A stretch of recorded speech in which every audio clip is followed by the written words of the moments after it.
London in the spring of 1817 carried the scent of promise through its streets, blossoms unfurling in the squares, while the machinery of power turned steadily within the ancient walls of Westminster. Eleanor Whitmore sat in the gallery of the House of Lords, tucked into the shadowed corner of Lady Ashworth's box, precisely where a paid companion belonged, present but invisible, necessary but unacknowledged. She had perfected this art over 6 years of service, the ability to fade into upholstery and paneling, to become merely another fixture in the background of wealth and consequence. At 28, she had long accepted what mirrors and society confirmed. She possessed neither beauty nor fortune, those twin currencies that might purchase a woman's visibility. Her figure was too thin, her features too angular, her complexion too pale from years spent indoors attending to the whims of others. The gallery hummed with the muted conversations of observers, mostly men of business and a scattering of ladies come to watch their husbands or sons perform on the political stage. Below, the chamber glowed with afternoon light filtering through high windows, illuminating the ranks of peers in their formal dress. The Marquess of Ravenscroft stood at the dispatch box, a figure of such assured command that even from her distant perch Eleanor could feel the weight of his presence. William Thornhill possessed the kind of austere handsomeness that suggested marble statuary, all clean lines and aristocratic reserve, his dark hair silvering slightly at the temples, though he could not be much past 35. His voice carried with practiced authority as he addressed the assembly on the matter of estate reform, proposing measures to improve tenant conditions and agricultural innovation. Eleanor listened with genuine interest, for she had read extensively on such matters, the books in Lady Ashworth's library serving as both escape and education during long evenings of solitude. Then it happened, the moment that would alter everything. The Marquess, warming to his subject, declared with perfect sincerity that landowners must learn to understand the daily struggles of those who worked their fields, that only through such understanding could true progress be achieved. He gestured toward the gilded chamber, the velvet benches, the coroneted heads surrounding him, seeming utterly unconscious of the irony. The laugh escaped Eleanor before she could prevent it, a brief musical sound of genuine amusement, unguarded and entirely inappropriate. In the acoustics of that solemn space, it carried like a bell. William Thornhill stopped mid-sentence, the thread of his rhetoric severed cleanly. His head turned toward the gallery, dark eyes searching, and Eleanor felt the precise moment his gaze found her. She sat frozen, her lips still curved in the remnant of that involuntary smile, and watched something extraordinary happen to his controlled features. Confusion flickered first, then a kind of startled recognition, as though he had discovered something unexpected and precious in a familiar room. Time suspended itself in amber. The chamber held its breath. And the Marquess of Ravenscroft, who had never in his political career lost command of his words, stood utterly silent, his prepared speech forgotten, able only to stare at the unremarkable woman in the shadows, whose laughter had somehow pierced straight through to something he had not known was waiting. The suspended moment shattered like dropped crystal, and the chamber erupted into murmurs that swelled like a wave breaking against stone. Eleanor watched in horror as the Marquess blinked, seeming to recall himself and his surroundings, his hand gripping the edge of the dispatch box as though anchoring himself to something solid. He cleared his throat, the sound carrying in the suddenly attentive silence, and attempted to locate his place in the abandoned speech. The words came now with visible effort, the smooth authority fractured into something more hesitant, more human. He concluded his remarks with none of the eloquence that had characterized the beginning, his final arguments compressed and hurried, and when he sat down, the applause was scattered and uncertain. Lady Ashworth's fingers closed around Eleanor's wrist like a vice, nails pressing through the thin fabric of her sleeve. The hiss of disapproval came low and venomous. They would speak of this later, that tone promised, and Eleanor felt her stomach twist with dread. She kept her eyes lowered as they rose to leave, navigating the gallery stairs in Lady Ashworth's furious wake, acutely aware of the stares that followed them, the whispered speculation. Outside, the spring air felt too bright, too cheerful for the mortification that burned through her chest. In the carriage, Eleanor sat in her customary corner, hands folded tightly in her lap, preparing for the onslaught. Lady Ashworth delivered it in clipped syllables, each word a small blade. The embarrassment, the presumption, the unsuitability of drawing attention in such a manner. Eleanor apologized repeatedly, mechanically, while her mind catalogued the likely consequences. She was 28 years old, possessed neither family nor fortune, and her only currency was her discretion and usefulness. She had just spent both in a single thoughtless moment. Another position would be difficult to secure without a reference, and Lady Ashworth's references, when displeased, could be damning through faint praise alone. She thought of the small room that had been her home for 6 years, the borrowed books that had been her consolation, the carefully maintained invisibility that had been her protection. All of it threatened now by a laugh she had not been able to contain. Yet beneath the fear and shame, something else flickered, small and stubborn as a candle flame in wind. The memory of the Marquess's face in that moment when his eyes found hers, the startled recognition there, as though she had somehow become visible in a way she had never been before. It meant nothing, of course. Men of his station did not truly see women of hers, but for that suspended instant, she had felt seen, and the sensation had been extraordinary. Meanwhile, in the now emptying chamber of the House of Lords, William Thornhill sat motionless in his seat long after his colleagues had departed for their clubs and correspondence. His hands rested on his knees, and he stared at nothing, replaying that sound. Genuine laughter, unguarded and bright, cutting through years of calculated performance and political theatre. He could not remember the last time he had heard anything so real. That evening at Lady Ashworth's townhouse on Berkeley Square, Eleanor stood in the drawing-room with her hands clasped before her, spine straight despite the trembling in her limbs, while her employer paced the length of the Aubusson carpet with the measured fury of a general surveying a battlefield loss.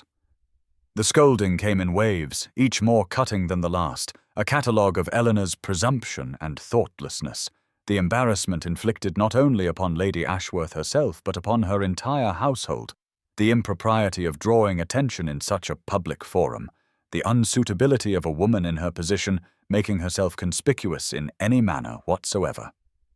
Eleanor apologized, with each pause for breath, the words mechanical and small.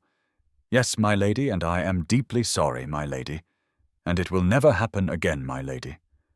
while inside her chest something twisted with the sick certainty of consequences yet to fall. She had expected immediate dismissal, the swift severing that would leave her adrift in a city that devoured women without resources, but Lady Ashworth was possessed of a more calculating temperament. Dismissal would require explanation, would invite gossip, would connect the Ashworth name more firmly to the parliamentary incident that was doubtless already circulating through the clubs and drawing-rooms like autumn leaves on wind. Instead, Lady Ashworth pronounced her punishment with cold precision. Eleanor would catalogue the entire library, a task postponed for 3 years, involving hundreds of volumes in multiple languages, their condition assessed and recorded, their placement reorganized according to a new system Lady Ashworth had only just decided upon.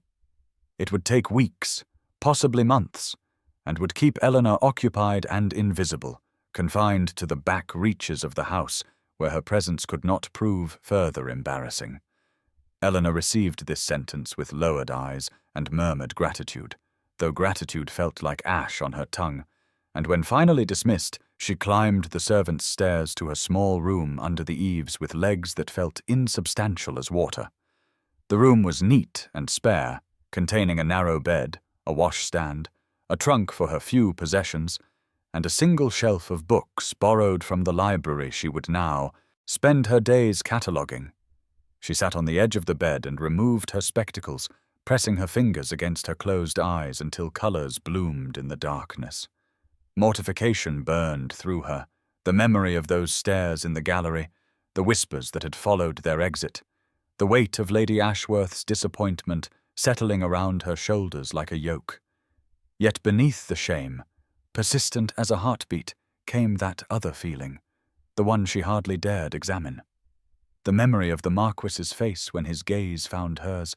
the suspended moment when the entire chamber had seemed to recede, and there had been only those dark eyes and the startled recognition in them, as though he had seen something unexpected and somehow significant. It meant nothing, she told herself firmly, replacing her spectacles and standing to prepare for bed, her movements automatic with long practice. Men of his rank did not truly see women of hers. Not really. Not in any way that mattered beyond a moment's curiosity. But as she lay in the darkness, listening to the sounds of the house settling around her, she could not prevent her mind from returning to that instant of visibility, and the small, stubborn flame of something that felt dangerously like hope refused to be entirely extinguished. William Thornhill sat at the broad mahogany desk in his study at Ravenscroft House, correspondence stacked before him in neat piles organized by his secretary, according to urgency and subject, yet the words on the pages refused to resolve into meaning. He would read the same sentence 3 times and find at the end that his mind had retained nothing, that it had wandered instead back to that moment in the House of Lords, replaying with vivid precision the sound of laughter cutting through the practiced rhetoric and calculated performance that had characterized his adult life. It had been unaffected, genuine, spontaneous, all the things that his world so carefully polished away, and it had arrested him as completely as a hand laid against his chest. His secretary, Patterson, a man of 40 years who had served the Thornhill family since William's father held the title, made careful note of this distraction, his glances growing more concerned as the afternoon wore toward evening, and his lordship continued to stare at documents without truly seeing them. William rose finally and moved to the window overlooking the street, watching carriages pass in the spring twilight, and allowed himself to acknowledge the truth. He could not forget her face. Not merely the laughter, though that remained vivid as a bell tone in memory, but the face itself, the features society would dismiss as unremarkable, but which had struck him with unexpected force. There had been intelligence in those eyes behind the spectacles, a spark of genuine response, and he found himself wanting, with an intensity that surprised and unsettled him, to know what thoughts had prompted that laugh. What perspectives saw irony where he had intended earnestness. He returned to his desk and did something he had never done before in matters personal. He employed his position for information. A discreet inquiry to an acquaintance who tracked the movements of the ton, a casual question about who had occupied Lady Ashworth's box that afternoon. The answer came within the hour. Eleanor Whitmore, paid companion, 28 years of age, no family of consequence, no fortune, a woman society would consider beneath notice. The description should have ended his curiosity, should have relegated the moment to an amusing aberration. Yet it did not. Instead, he found the details making her more rather than less vivid, filling in the outline of a life lived at the margins of the world he inhabited. A woman who attended Parliament, not as participant, but as accessory to her employer's social activities, who sat in galleries and witnessed the machinery of power without ever touching its levers, who read and thought and observed from a position of imposed invisibility. He wondered what she had read, what shaped her perspective,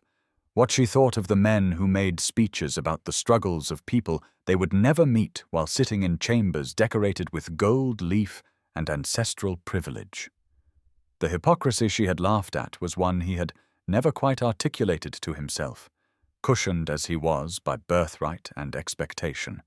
and her response had opened a door in his thinking he had not known was closed. He made his decision with the same directness he applied to matters of estate and policy. He would call on Lady Ashworth, would use the convenient excuse of discussing her charitable patronage,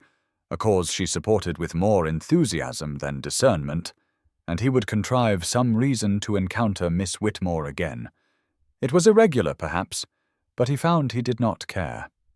That laugh had woken something in him, and he needed to understand what and why. 3 days later, when the afternoon light slanted through the tall windows of the Ashworth townhouse and illuminated the dust motes dancing above the library shelves where Eleanor stood balanced on the 4th rung of the rolling ladder, she heard the commotion of arrival echo through the marble entrance hall below and felt her heart contract with an instinct she could not name. The measured tones of Billings the butler, the sudden quickening of servant footsteps, the particular quality of activity that attended a caller of consequence, all filtered up through the floors of the house to reach her in her exile among the books. She froze with a volume of agricultural theory in her hands, listening, and when she heard Lady Ashworth's voice rising in pleased surprise, followed by the deeper register of a male voice she recognized with a clarity that sent heat flooding through her, she considered for one wild moment climbing down and fleeing to her room under the eaves. Instead, she remained motionless, pressed against the shelves, as though she might render herself invisible through stillness alone. While in the drawing-room 2 floors below, William Thornhill accepted tea and exchanged pleasantries with a woman who had no notion he had come seeking not her patronage, but a glimpse of her overlooked companion. He maneuvered the conversation with the skill of long practice in parliamentary strategy, speaking of charitable initiatives and estate improvements, mentioning in passing the recent session at the House of Lords, watching Lady Ashworth's expression shift from pleasure to wariness at the reference. She apologized with the excessive concern of one who fears social consequences, assuring him that her companion had been thoroughly reprimanded for the unseemly disruption, that Miss Whitmore understood the gravity of her lapse in decorum. William received this with a slight smile that transformed his austere features into something warmer, more approachable, and told Lady Ashworth with perfect sincerity that he had found the moment more refreshing than offensive. That genuine response was so rare in the calculated atmosphere of political theatre. Lady Ashworth, uncertain how to interpret this, laughed nervously and steered conversation toward safer ground, but William had already prepared his opening. He mentioned casually that he had heard she possessed a particularly comprehensive collection on modern agricultural methods, specifically a volume by Arthur Young that he had been seeking, and might he impose upon her hospitality to examine her library. The request was irregular, but not impossibly so, and Lady Ashworth, relieved that he harbored no anger, and flattered by his interest in her late husband's collection, rose immediately to escort him personally to the library. Eleanor heard their approach, their voices growing clearer as they climbed the stairs, and knew there was no escape, no way to avoid the encounter that was bearing down upon her with the inevitability of a wave reaching shore. She straightened her spine and kept her eyes fixed on the book in her hands, though the words had ceased to hold any meaning, and waited with her heart beating so loudly she was certain it must be audible in the sudden quiet that fell when Lady Ashworth opened the library door and discovered her companion precisely where she should be, fulfilling her punishment, surrounded by the leather spines and paper testimonies of other people's thoughts. Lady Ashworth swept into the library with the confidence of ownership, her silk skirts rustling against the doorframe, speaking over her shoulder to her distinguished guest about the comprehensiveness of the collection her late husband had assembled. But her words died mid-sentence when she perceived the figure on the ladder, and her expression shifted from gracious hostess to displeased employer in the space of a breath. Eleanor turned at the sound of voices, the volume of agricultural theory still clutched in her hands, and for a moment existed in a space between hope that she might somehow remain unnoticed and the certain knowledge that discovery was complete. Her spectacles had indeed slipped down her nose during her reaching, and she felt rather than saw the smudge of dust on her cheek, the disarray of her hair where it had escaped its pins, the overall impression of a woman caught in the undignified act of labor rather than the decorative stillness society preferred in females. William Thornhill stood framed in the doorway behind Lady Ashworth, taller than Eleanor remembered, his dark coat perfectly tailored across shoulders that suggested a man who did more than sit in parliamentary chambers. And when his eyes found hers across the book-lined space, she felt the same jolt that had arrested her in the gallery 3 days prior, a recognition that bypassed rational thought and struck somewhere deeper. Lady Ashworth recovered her composure with visible effort and made introductions with the curtness of one forced to acknowledge what she would prefer to ignore, her tone conveying that Miss Whitmore was engaged in assigned duties and should not be considered part of the social interaction. Eleanor descended the ladder with as much grace as circumstances allowed, her movements awkward under the weight of observation, and executed a curtsy that felt inadequate to the moment. Her eyes fixed on the carpet at the Marquess's feet, because meeting his gaze seemed both impossible and dangerous. She murmured the appropriate acknowledgement of the introduction, her voice sounding strange in her own ears, tight with the tension of mortification and something else she could not name. William moved further into the room with the ease of a man accustomed to command, his presence seeming to alter the very air,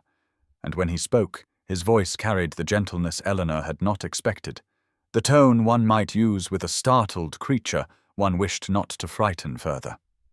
He addressed her directly, bypassing the social convention that would have kept conversation channeled through Lady Ashworth, asking with what appeared to be genuine curiosity whether she had indeed found his speech at the House of Lords truly amusing. The question hung in the air between them, fraught with implications Eleanor could not fully pass, while Lady Ashworth's sharp intake of breath signalled her shock at this direct engagement. Eleanor's fingers tightened on the book she still held, her knuckles whitening against the leather binding, and she understood that this moment required a response, that silence would be its own answer. But her mind raced through possible replies and found each one insufficient to the complexity of what was being asked, what was truly being asked beneath the surface of polite inquiry. Eleanor stood in the center of the library, with the book still clutched against her chest like a shield, and felt the weight of impossibility pressing down upon her as the silence stretched and Lady Ashworth's expectation of proper deference hung in the air like smoke, but something in the Marquess's expression, a quality of genuine inquiry rather than accusation, loosened the tight grip of fear, just enough for a honesty to slip through the cracks of self-preservation. Her voice emerged trembling but clear, the words shaped by years of observing from the margins and understanding truths that those at the center could not see, and she told him that yes, she had found a particular moment amusing, that his comment about landowners needing to understand the daily struggles of their tenants had struck her as deeply ironic when delivered in a chamber dripping with gilt and marble, where men who had never missed a meal debated the hunger of others, where velvet cushions supported lords discussing the hardships of wooden benches.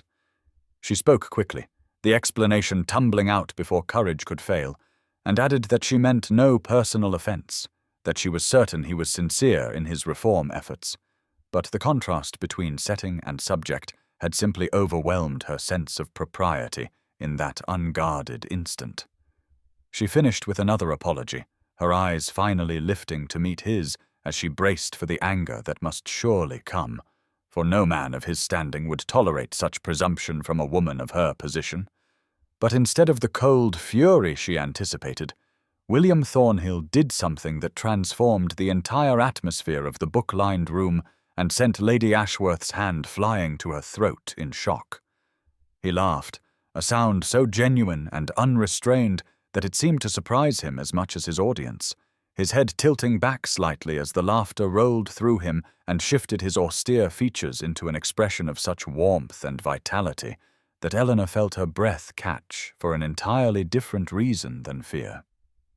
When he recovered and looked at her again, his eyes were bright with something that might have been delight, and he told her with complete sincerity that she was absolutely correct, that he had stood in that ridiculous gilded cage, making pronouncements about poverty, and never once considered how the setting itself undermined every word, that her moment of honest response had done him the considerable service of revealing what weeks of rehearsal and careful political calculation had obscured. He spoke to her directly, ignoring Lady Ashworth's presence entirely now, admitting that authenticity was so rare in his world that he had almost forgotten what it sounded like until her laughter cut through the performance and reminded him that truth still existed somewhere beyond the careful theatre of power. Lady Ashworth watched this exchange with an expression cycling rapidly through confusion, alarm, and a growing calculation that suggested she was reassessing every assumption about what was transpiring in her library, while Eleanor stood motionless, the book still pressed against her chest, trying to comprehend how a moment she had been certain would end in her dismissal had instead become something else entirely, something that felt dangerously like the beginning of a conversation that might matter. William moved further into the library with the ease of a man accustomed to finding welcome wherever he went, his interest clearly engaged rather than merely polite. And he asked Eleanor if she had formed opinions on the reform proposals currently under debate in Parliament, the question directed to her rather than through Lady Ashworth as propriety would dictate. Eleanor hesitated, glancing toward her employer, whose expression had frozen into something between alarm and calculation. But William waited with an attentiveness that suggested he genuinely wished to hear her response, and she found herself speaking with more confidence than circumstances should have allowed, referencing Adam Smith's observations on the moral sentiments that ought to govern economic relations, then moving to more recent work by Robert Owen on cooperative communities and the responsibility of those with capital toward those who labored to create wealth. Her words came faster as she warmed to the subject, years of solitary reading suddenly finding outlet in actual conversation, and she cited specific passages and arguments with the precision of someone who had engaged these texts deeply and repeatedly, who had used them to construct understanding of a world that had given her much time to observe and little power to influence. William listened with an intensity that seemed to alter the very quality of attention in the room, asking follow-up questions that demonstrated he was not merely indulging her, but actively thinking alongside her. And when she mentioned a particular treatise on land reform published just the previous year, he expressed surprise and pleasure that she had encountered it, admitting he had found it challenging and provocative, and would value discussing its arguments with someone who had clearly considered them carefully. Lady Ashworth, who had been standing rigid near the doorway, finally interjected with forced brightness to observe that Miss Whitmore had always been a great reader, that the library kept her occupied during the many hours when she was not needed for companionship, the words managing to simultaneously acknowledge Eleanor's intelligence and remind everyone present of her subordinate position. William turned to Lady Ashworth with a courtesy that barely masked his irritation at the interruption, thanking her for maintaining such an excellent collection and for permitting her companion access to it, his phrasing subtly emphasizing that Eleanor's education was something to be credited rather than merely tolerated. Lady Ashworth, recognizing that the conversation had moved into territory she could not navigate, and uncomfortable with the prolonged attention being paid to her paid dependent, redirected by mentioning other volumes the Marquess might find useful and suggesting that if he wished to consult the library further, arrangements could certainly be made. William seized this opening with an alacrity that suggested it was precisely what he had been maneuvering toward, expressing his gratitude and asking if he might return in 2 days hence to examine several texts he had not had opportunity to review today, his eyes moving to Eleanor as he spoke in a way that made clear the books were not his primary interest. Lady Ashworth agreed with the strained graciousness of someone who could not refuse a marquess but sensed complications gathering, and William took his leave with proper formality, bowing to Lady Ashworth and then, with deliberate equality, to Eleanor, holding her gaze for a moment that seemed to contain entire conversations they had not yet had. After he departed, Eleanor stood motionless in the center of the library, the book still in her hands, feeling his presence lingering in the air, like the warmth that remains in a room after the fire has been banked, and she understood with absolute certainty that something had shifted, that the foundations of her small, carefully managed life had developed cracks through which dangerous possibilities were beginning to seep. William returned to the Ashworth residence 2 days later as promised, arriving in the early afternoon when light streamed through the library windows and turned dust motes into suspended constellations, and Eleanor, who had told herself she would not watch for him, found her attention drawn repeatedly to the sound of carriage wheels on the street, until she finally heard his voice in the entrance hall and felt her pulse quicken in a way that frightened her with its intensity. Lady Ashworth received him with carefully calculated warmth, having decided that his peculiar interest in her companion was eccentric but harmless and might even reflect well on her household's intellectual atmosphere, and she escorted him to the library where Eleanor waited, having arranged herself at the desk with books spread before her in a tableau of industry that she hoped disguised how entirely her thoughts had been occupied with the possibility of this moment. The conversation that afternoon lasted nearly 2 hours, ranging across topics from agricultural innovation to the poetry of Wordsworth, and Eleanor discovered that William possessed not just education, but genuine curiosity, a willingness to question received wisdom that was rare among men of his position, and he in turn found himself drawn deeper into the particular quality of her intelligence, the way she connected ideas across disciplines and saw patterns that others missed.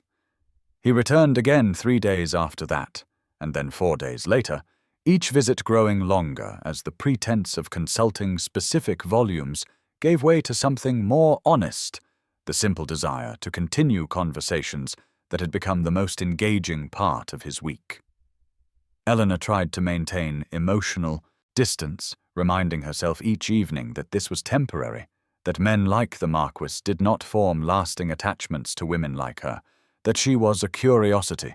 who would inevitably cease to interest him once the novelty faded. But despite these stern internal lectures, she felt her carefully constructed walls beginning to crumble under the steady pressure of his attention and the dangerous warmth of feeling valued for the contents of her mind rather than dismissed for the plainness of her face. During their 4th meeting, he made her laugh with a wry observation about parliamentary procedure, and the sound seemed to delight him in a way that made her suddenly conscious of how rarely anyone had cared whether she found something amusing,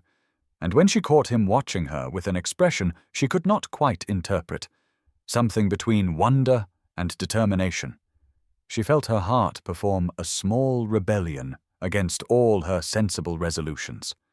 He began to share aspects of his own experience, the loneliness of a position that required constant performance,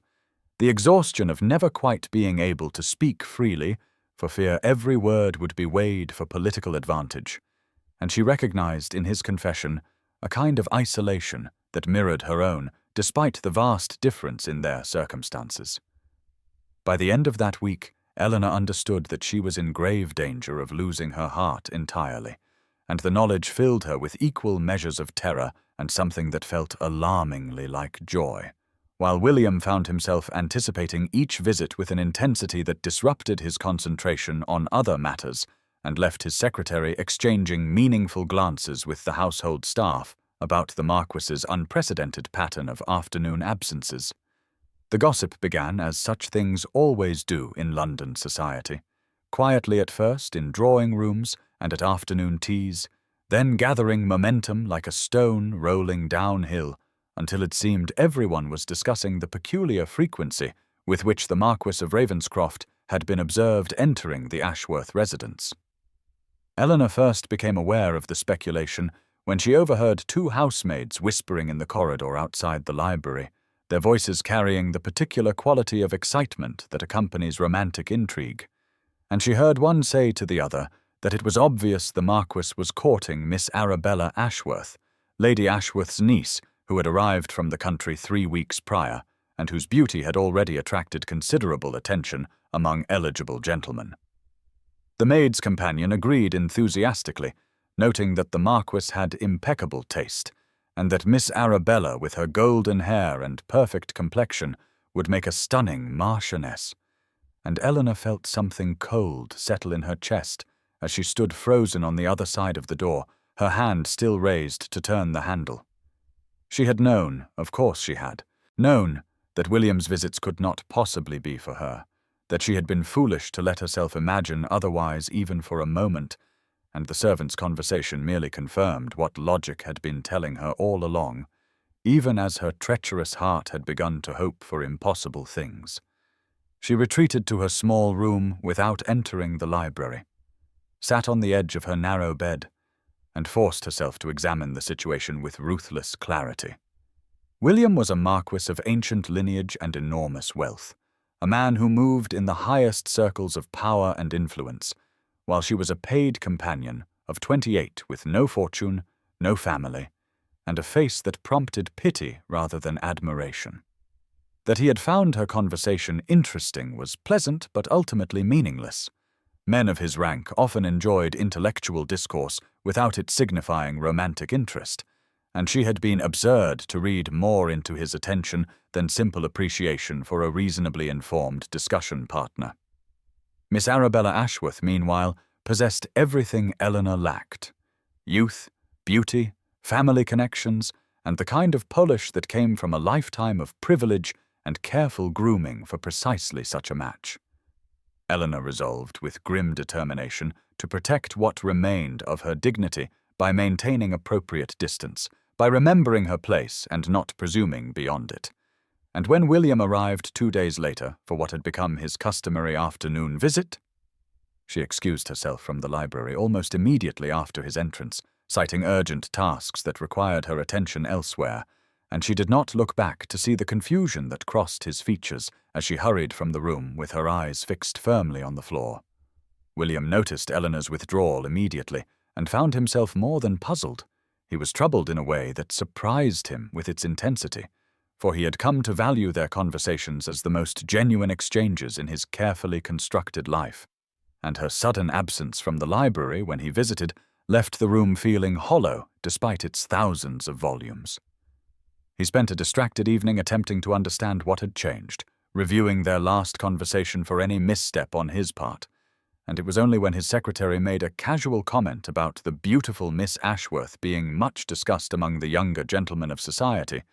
that William experienced a sudden and uncomfortable recognition of his own carelessness, realizing with chagrin that he had been so focused on his own growing attachment to Eleanor that he had failed to consider how his frequent visits to the household might appear to her, what conclusions she might draw given the presence of Lady Ashworth's niece,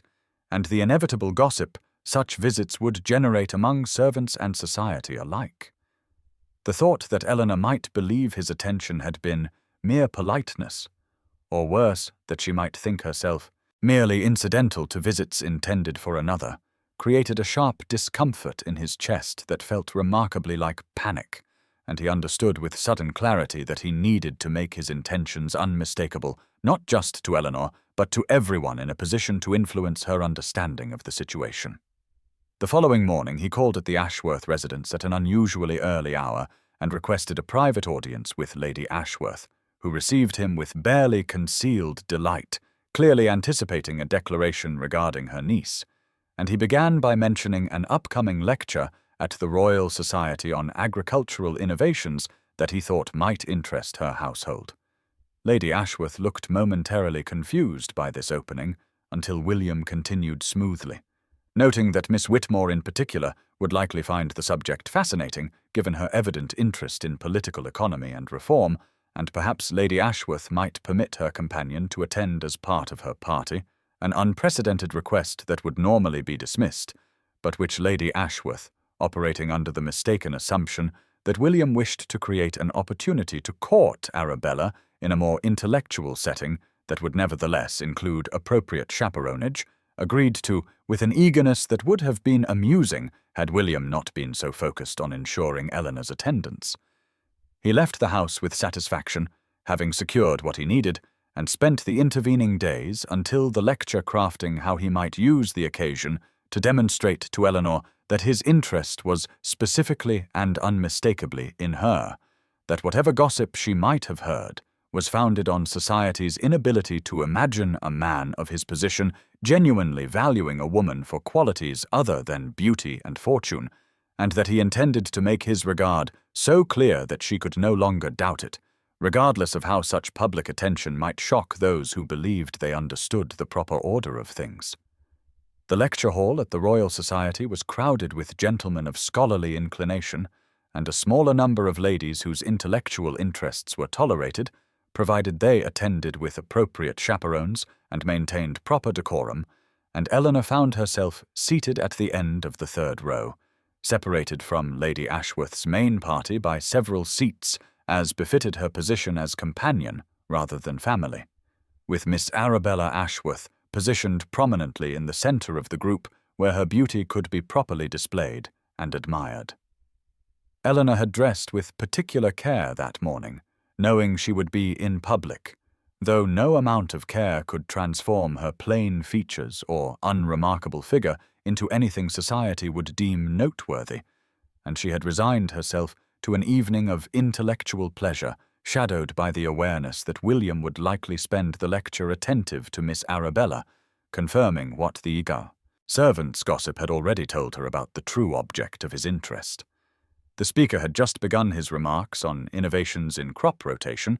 when Eleanor became aware of movement in the aisle beside her, and she glanced up to find William standing there, his tall frame blocking the view of several annoyed attendees behind him, and before she could fully process his presence, he had settled into the seat directly beside her, so close that she could smell the subtle scent of his shaving soap and feel the warmth radiating from his body. The murmur that rippled through the assembled crowd was immediate and unmistakable. Heads turning to observe the Marquess of Ravenscroft, choosing to sit not with Lady Ashworth's party, where the beautiful Miss Arabella sat looking suddenly confused and slighted, but beside the plain paid companion whom most people in the room would not have noticed had he not drawn such deliberate attention to her presence. Eleanor felt heat flood her face as she stared fixedly at the speaker, her heart hammering so violently she feared William must surely hear it, and when he leaned slightly toward her and murmured a question about whether she had read the speaker's recently published treatise on agricultural economics, his voice low and intimate, in a way that made her hands tremble in her lap, she could barely formulate a coherent response. Yet respond she did, because however mortifying this public attention might be, she could not bring herself to remain silent when he engaged her on a subject she found genuinely fascinating. And soon they were conversing in hushed tones about soil composition and yield improvements, while the lecture continued and the rest of the audience watched them with expressions ranging from shock to disapproval to avid curiosity. William seemed utterly oblivious to the stares, or perhaps more accurately, utterly indifferent to them. Asking Eleanor her opinion on various points the speaker raised, occasionally making a quiet observation that made her lips curve in involuntary amusement, and she found herself responding with the kind of unguarded insight she normally kept carefully hidden, offering perspectives drawn from her reading, and her own observations about the practical realities of agricultural life that most gentlemen never troubled to consider. She was aware of Lady Ashworth's rigid posture several seats away, of Miss Arabella's bewildered glances in their direction, of the whispers spreading through the rows behind them like fire through dry grass, and she knew with sick certainty that this public display of his attention would have consequences she could not begin to predict, that she was being observed and judged and found wanting by every person in this room who believed they understood how society should properly function, yet in this moment, with William's complete focus on her words and her thoughts and her presence beside him, she could not quite bring herself to wish she were anywhere else. The lecture concluded to polite applause, and as the attendees began to gather their belongings and form small conversational clusters, William rose from his seat and offered Eleanor a small bow before making his way through the dispersing crowd toward where Lady Ashworth stood with her niece, her expression a carefully maintained mask of composure that nonetheless betrayed an underlying tension visible in the rigid set of her shoulders and the tight line of her mouth. Eleanor remained seated, her hands clasped so tightly in her lap that her knuckles showed white against the fabric of her gloves, watching as William approached her employer with the purposeful stride of a man who had made a decision and intended to see it through, regardless of obstacles or objections. Lady Ashworth excused herself from the group surrounding Miss Arabella and moved to meet William at a slight distance, and though Eleanor could not hear their words, she could observe the progression of Lady Ashworth's reactions with a sick clarity that made her stomach twist with apprehension. The initial expression of pleased expectation, clearly anticipating some declaration regarding her beautiful niece. The sudden stillness as William spoke words that evidently surprised her. The visible shock that broke through her practiced social control, and finally a kind of stunned disbelief that would have been almost comical had Eleanor not been so thoroughly terrified about what was being discussed and what consequences would inevitably fall upon her own head. She told herself that she should look away, that observing this conversation served no purpose but to increase her anxiety. Yet she found herself unable to turn her gaze from William's face, noting the firm set of his jaw and the unwavering directness of his posture, the bearing of a man accustomed to command and wholly unaccustomed to having his stated intentions questioned or dismissed. Lady Ashworth was speaking now, gesturing in a manner that suggested both protest and explanation, her expression cycling through disbelief toward something approaching outrage, and Eleanor felt a wave of mortification wash over her as she realized with awful certainty that William must be speaking of her,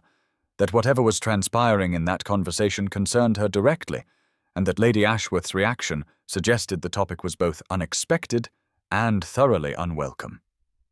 Other attendees were beginning to notice the intense discussion, glances darting toward the Marquess and Lady Ashworth with the avid curiosity of those who sensed drama unfolding and wished to witness every detail that might later be relayed as gossip.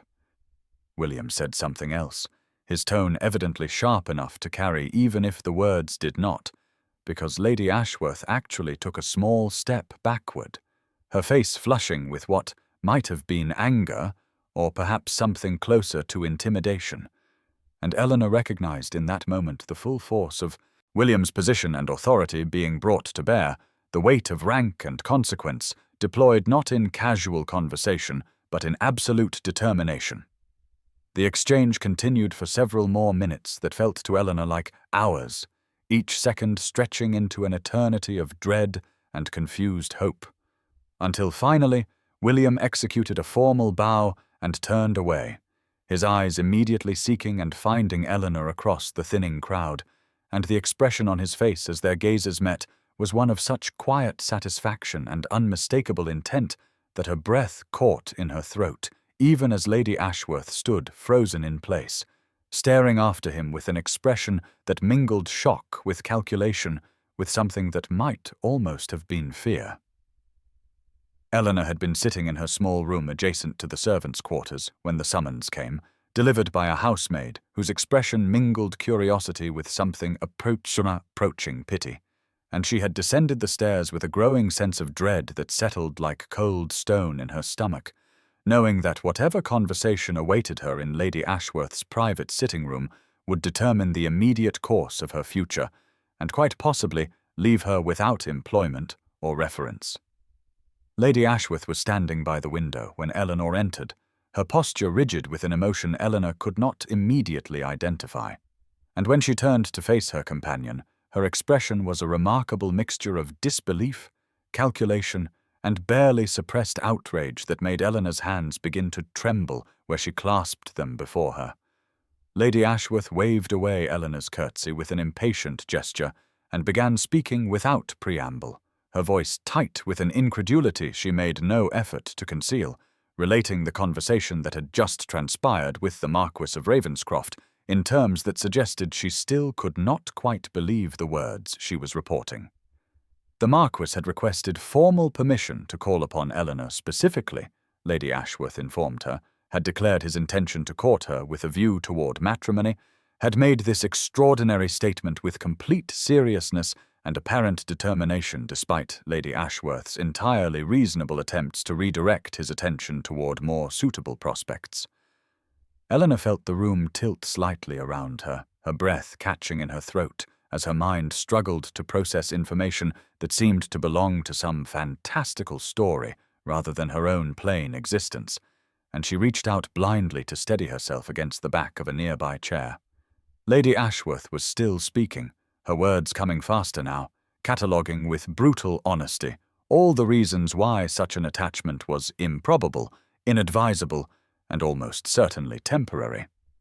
Eleanor's lack of fortune, her complete absence of connections, her age, which at 28 was well past the first bloom of youth,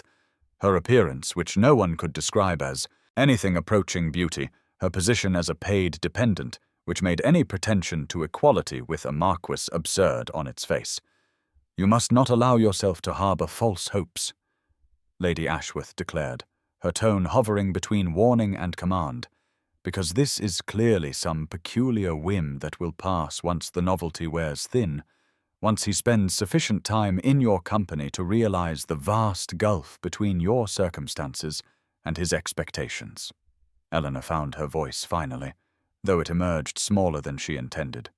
assuring Lady Ashworth that she had done nothing whatsoever to encourage the Marquis's attention, that she was as shocked by this development as anyone, that she understood perfectly well the improbability of such an attachment and harbored no illusions about her own value in society's eyes. Lady Ashworth studied her for a long moment, and Eleanor could see the calculation working behind her employer's eyes, weighing the potential advantages of a connection to the Marquis against the presumption of a paid companion receiving such elevated attention. And finally, Lady Ashworth announced with obvious reluctance that she would grant permission for the Marquis to call, under the strictest supervision, because to refuse might give offence to a man of such consequence,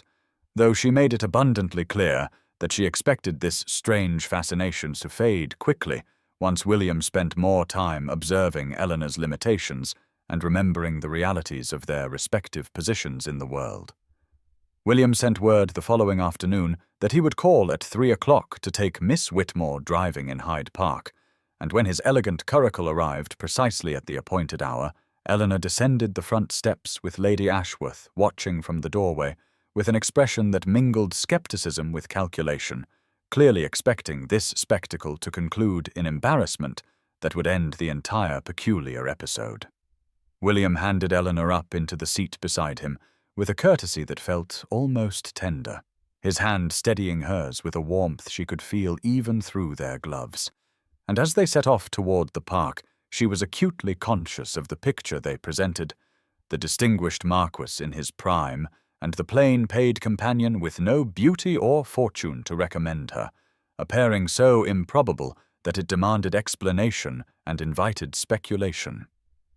The fashionable hour in Hyde Park was always well attended, and today seemed no exception as carriages lined the drives and riders paraded their mounts and pedestrians strolled the paths in a performance of social visibility where seeing and being seen constituted the primary purpose of attendance.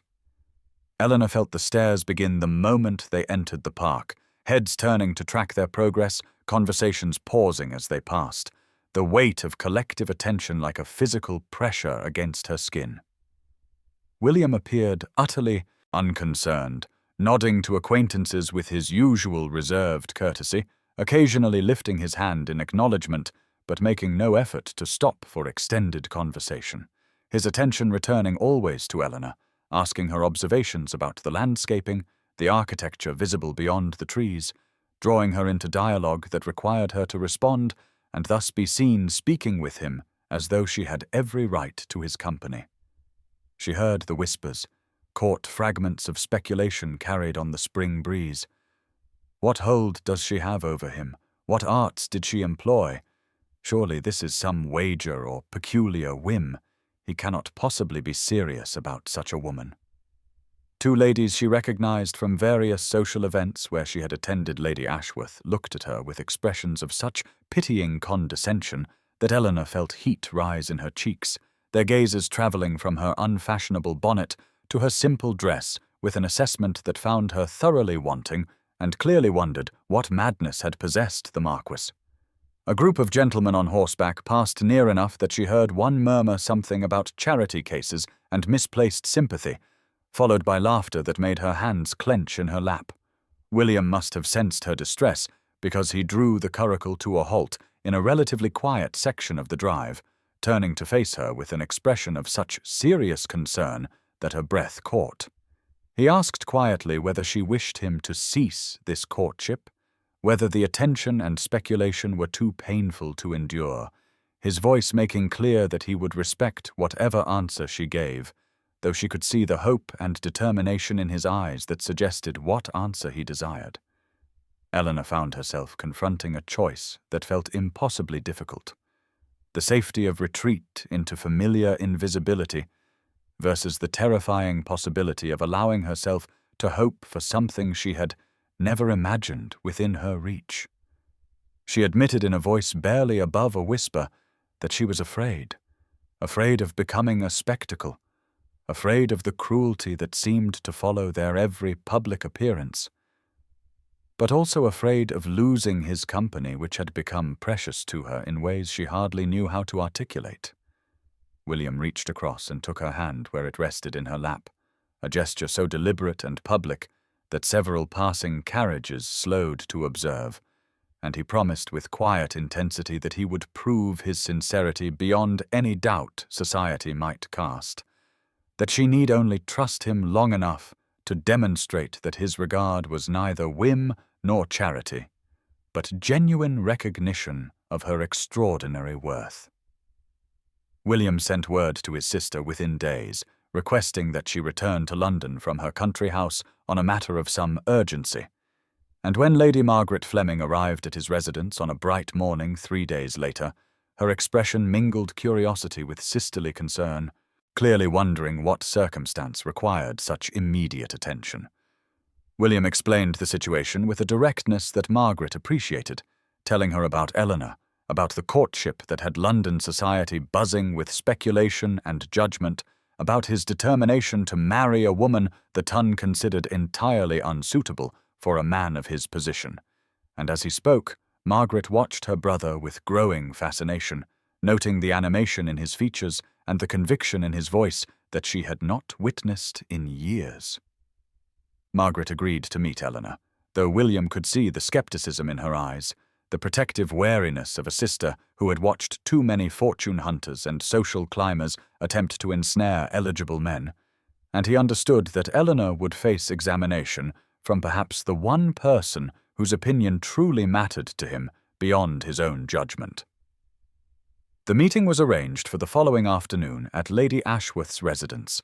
a tea that Lady Ashworth herself orchestrated with elaborate attention to propriety, clearly hoping that the formidable Lady Margaret would put an end to this inexplicable attachment and restore sense to the situation.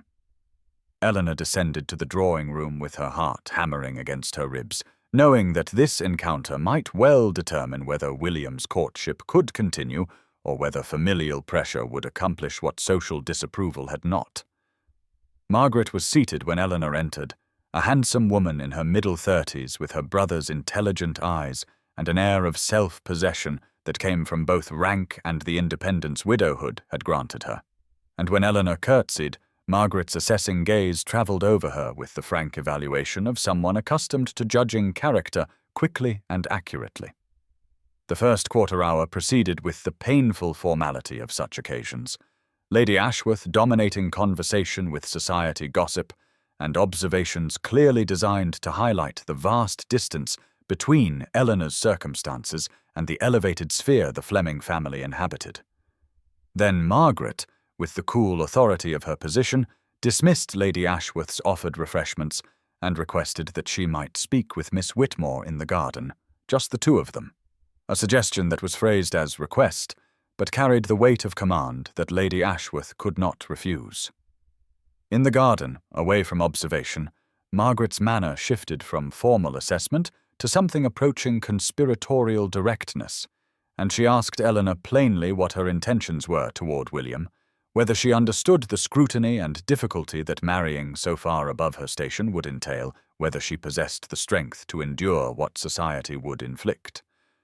Eleanor, with nothing to lose by honesty, responded with careful dignity that she had no designs on the Marquess, that his attention had been entirely unsought, that she understood perfectly well her own limitations and the improbability of the match,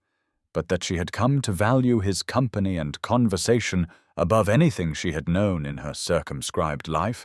and if he truly wished to continue the acquaintance, despite all reasonable objections, she would not refuse him out of false modesty or excessive caution.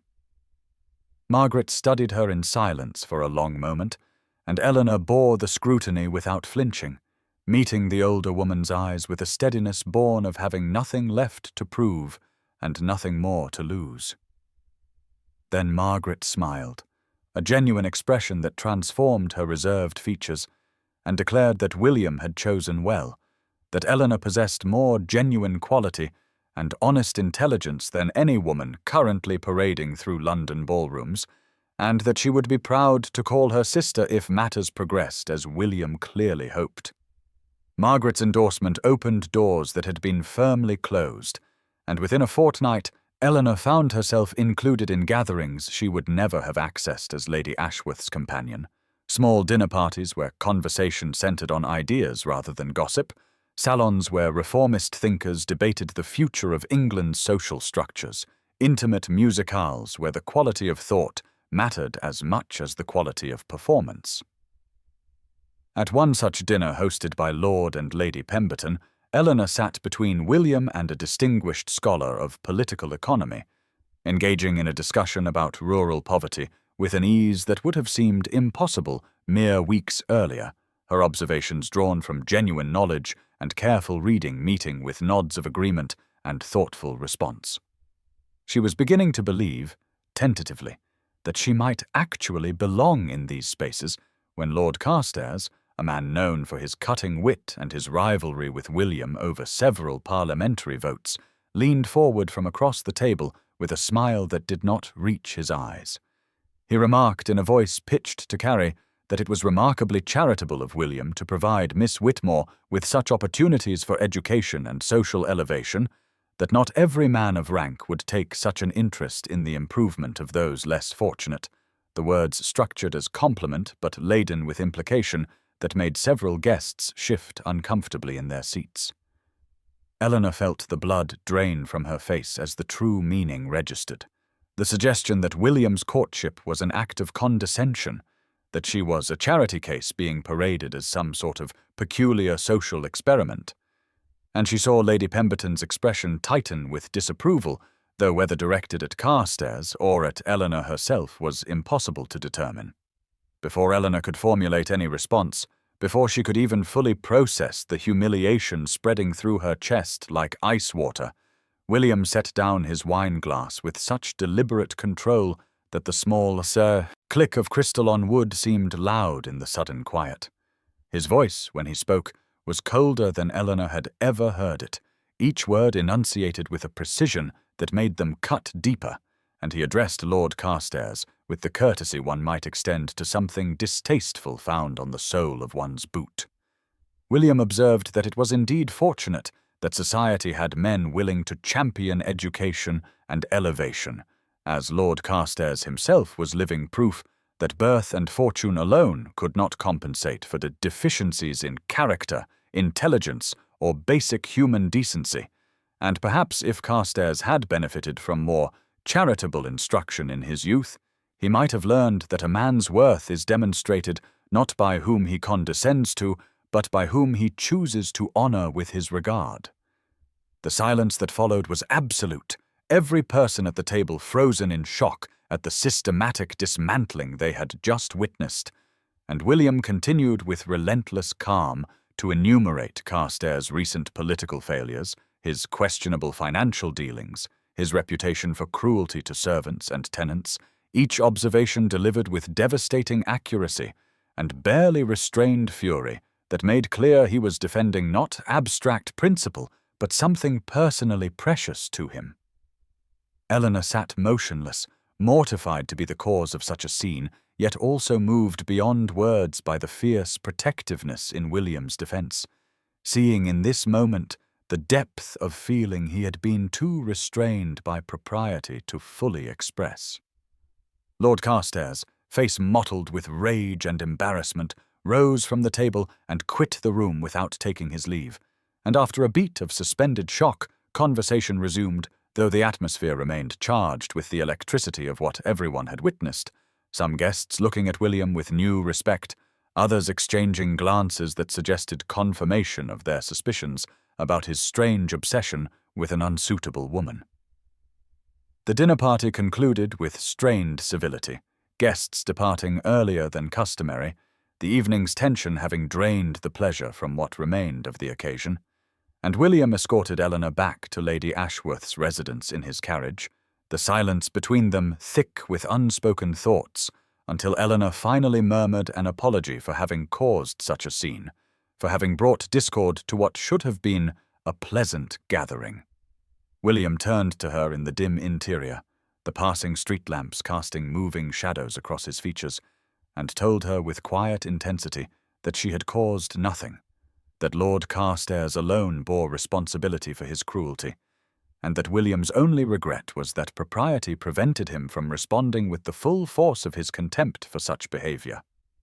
Eleanor felt tears prickling behind her eyes, overwhelmed by the care evident in his defense, yet still shaken by the reminder of how precarious her position remained, how easily she could be reduced to an object of mockery and speculation. When they arrived at the Ashworth residence, William handed her down from the carriage, but did not immediately release her hand, and in a voice low enough that the coachman could not hear, he asked if she might grant him a few moments in the garden before she retired, if Lady Ashworth's proprieties would permit such a brief conversation. Eleanor nodded, her heart accelerating, and sent word inside that she would take a turn in the garden before coming in, knowing the servant would relay this to Lady Ashworth, and that technically William's presence was chaperoned by the proximity of the house and the servants within. They walked in silence along the gravel paths, the spring evening cool and fragrant with early roses, until they reached a bench partially hidden by a trellis of climbing jasmine. And there William stopped, turning to face her with an expression that held none of his usual careful control, his feeling written plainly across features that society knew as austere and unreadable.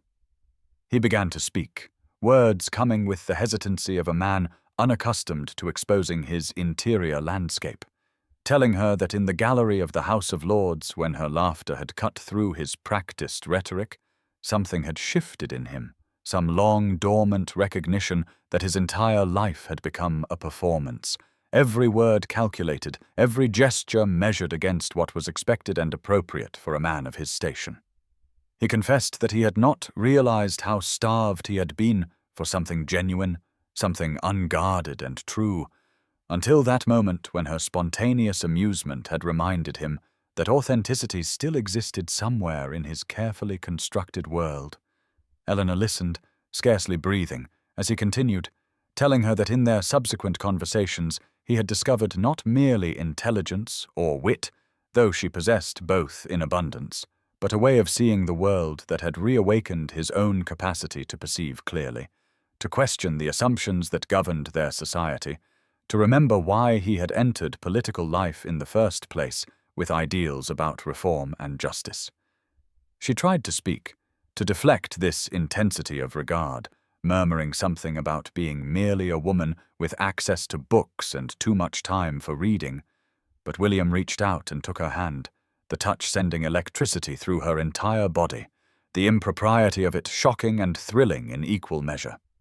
He told her that she was not merely a woman with books, but someone who had taught him to see past the comfortable lies that men of his station told themselves, that in her company he had remembered what it meant to think rather than simply to calculate political advantage, and that her presence had become so essential to his daily existence that the thought of returning to the carefully managed emptiness of his previous life was unendurable. Eleanor felt tears spilling over despite her efforts at composure, and she whispered that she feared constantly that this connection between them was something fragile that would shatter under the weight of societal disapproval,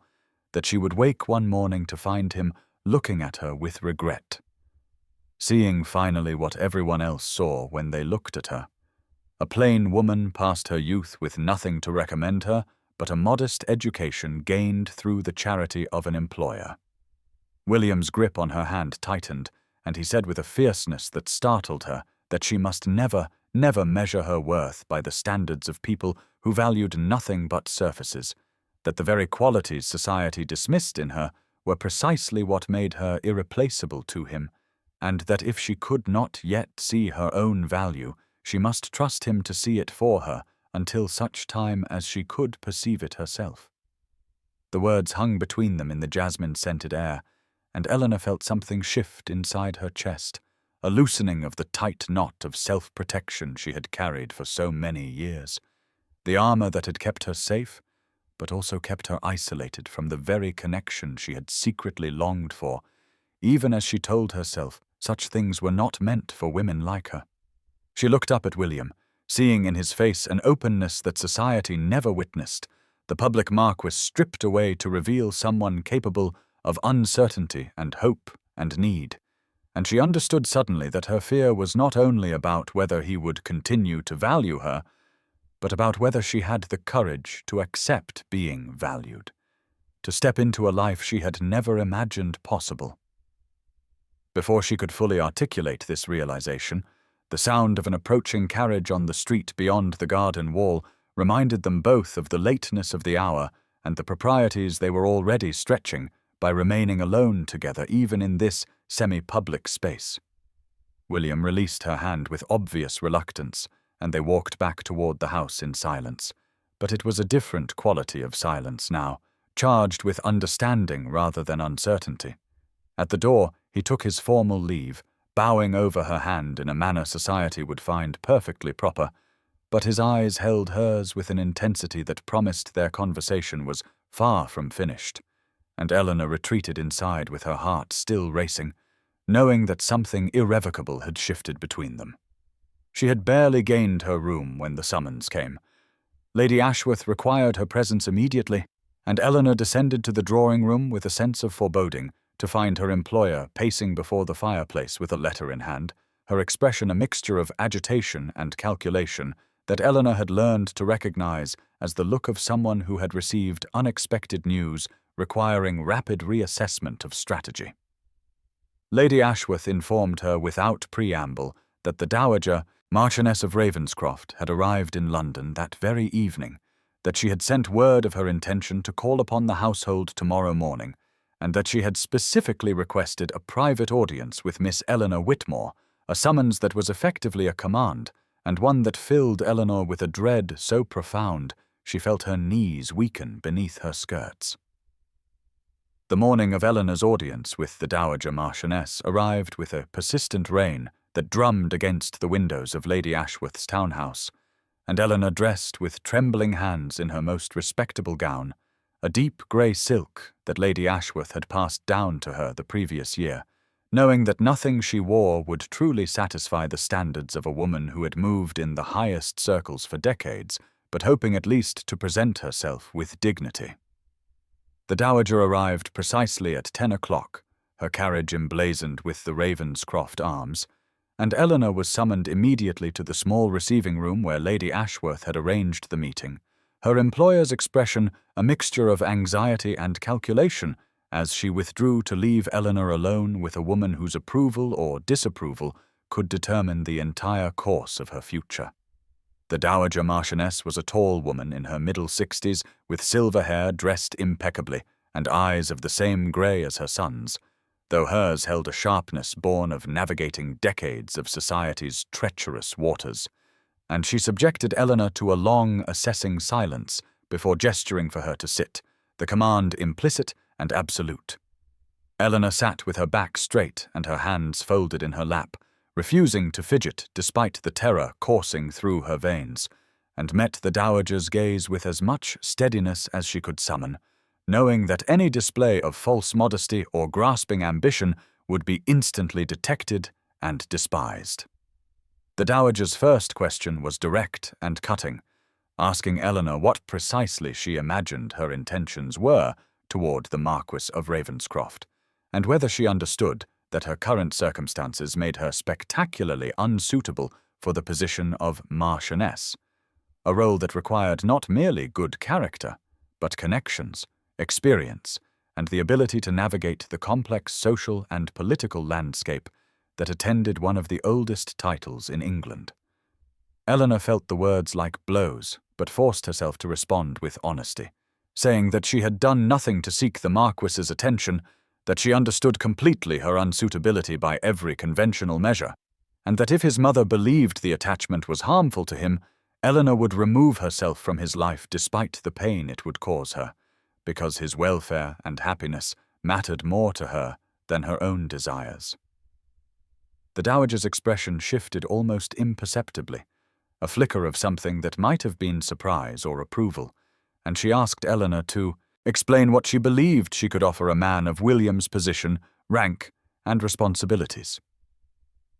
Eleanor paused, gathering her thoughts, then spoke quietly about conversations they had shared, about questions of reform and justice, about the way isolated privilege could blind even well-intentioned men to realities beyond their experience,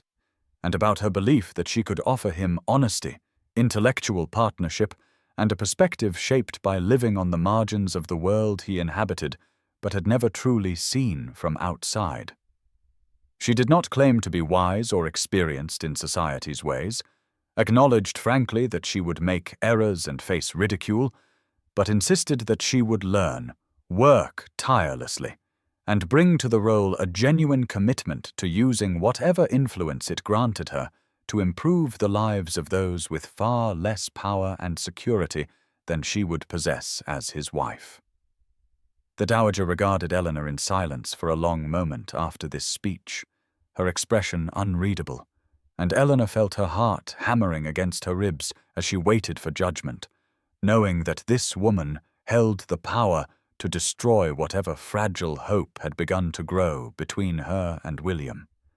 but refusing to retreat from the honesty that was perhaps the only thing of value she possessed to offer. Finally, the dowager spoke, her voice softer than before, saying that Eleanor's answer revealed more sense and genuine feeling than she had anticipated finding in a woman who might have been expected to dissemble or flatter, and that while she could not pretend to be entirely reconciled to her son's choice, she would not oppose it if Eleanor could demonstrate the strength of character to weather the storms that would inevitably come. She added, with a hint of something that might have been sympathy, that being a marchioness was not merely a matter of wearing fine gowns and presiding over elegant dinners, that it required resilience, political acumen, the ability to smile while being eviscerated by other women's malice, and the wisdom to know when to bend and when to stand immovable. And she asked Eleanor directly whether she believed herself capable of developing these qualities. Eleanor met the older woman's gaze and said quietly that she did not know if she possessed such capabilities, that she had never been tested in ways that would reveal whether she had that kind of strength, but that she loved William enough to try, to learn, to fail and try again, and that she would rather attempt something difficult and meaningful than continue in the safe mediocrity of her current existence. The dowager's lips curved in what might have been the beginning of a smile, and she said that this answer, at least, was honest, and that perhaps honesty was a quality sufficiently rare in their world to compensate for other deficiencies. She rose, indicating the interview was concluded, and Eleanor stood as well, her legs trembling slightly, but holding her upright. The dowager moved toward the door, then paused and turned back, saying that William's grandmother, whose ring Eleanor would wear if this marriage proceeded, had been very much like Eleanor herself, a woman of no particular fortune or beauty, who had nonetheless become one of the most respected women of her generation through force of character and genuine compassion, and that the dowager hoped Eleanor would prove worthy of that legacy. With that, she departed, leaving Eleanor standing alone in the small receiving room, overwhelmed by a mixture of relief and terror and something like hope, understanding that she had not won enthusiastic approval, but had at least not been rejected outright. Lady Ashworth appeared moments later, her face tight with curiosity and anxiety, demanding to know what had transpired. But Eleanor found she could not adequately explain the complexity of the conversation, could only say that the dowager had not forbidden the match. That evening, William called, and Eleanor was permitted a brief supervised conversation in which she related the essential facts of the interview, watching his face transform with relief and something deeper, a gratitude that he would not have to choose between his mother's blessing and his own heart's conviction. The engagement announcement appeared in the Morning Post 3 days after Eleanor accepted William's proposal, and London society erupted with reactions ranging from romantic admiration to scandalized outrage, with the latter significantly outweighing the former, as drawing rooms across Mayfair filled with speculation about what hold the plain, penniless companion could possibly have over one of England's most eligible peers. Eleanor received the news of the announcement while sitting in Lady Ashworth's breakfast room, and though William had warned her to expect strong reactions, the reality of seeing their names linked in print made her hands tremble as she set down her teacup, understanding that she had now become a public figure subject to scrutiny and judgment from thousands who had never met her and would assess her solely through the lens of their prejudices. The letters began arriving that same afternoon, some congratulatory, but many anonymous and vicious, warning her that she was making a fool of herself and would be abandoned once the Marquess tired of his peculiar experiment, suggesting in cruel detail all the ways she was inadequate for the position she presumed to occupy, and though Eleanor tried to burn them unread, their mere existence felt like poison seeping into her confidence. Lady Ashworth's attitude shifted dramatically between viewing Eleanor as a potential source of elevated connections and resenting that her paid companion would soon outrank her, resulting in a confusing mixture of false warmth and barely concealed irritation that made the household increasingly uncomfortable for Eleanor as she counted the days until she could leave it forever. The formal engagement ball was scheduled for the following week at the home of Lady Margaret Fleming, who had insisted on hosting despite knowing it would attract every gossip and social climber in London, believing that facing society united would be better than allowing speculation to fester unchallenged. Eleanor dressed for the ball with a sense of walking toward execution, wearing a gown of pale blue silk that William had commissioned for her, far finer than anything she had ever owned, yet she felt exposed rather than elegant as Lady Ashworth's carriage delivered her to the Fleming residence, where lights blazed from every window and the street was crowded with elegant equipages. William was waiting in the entrance hall, and the moment their eyes met, Eleanor felt some of her terror ease, but as they entered the ballroom together and conversation died in spreading waves of silence before erupting in furious whispers, she felt the weight of hundreds of hostile and curious stares like physical pressure against her skin. She maintained her composure through the receiving line and the first dances, but when she stepped away briefly to catch her breath, she found herself near a group of women who either did not see her or did not care that she could hear them discussing in voices dripping with false sympathy how tragic it was that poor Lord Ravenscroft had developed such an inexplicable attachment to someone so utterly unsuitable, speculating whether he had suffered some kind of mental affliction or was perhaps being manipulated through means they would not name in polite company, but which their tone made clear were sordid. Eleanor felt something crack inside her, the fragile confidence she had been building shattered by the casual cruelty,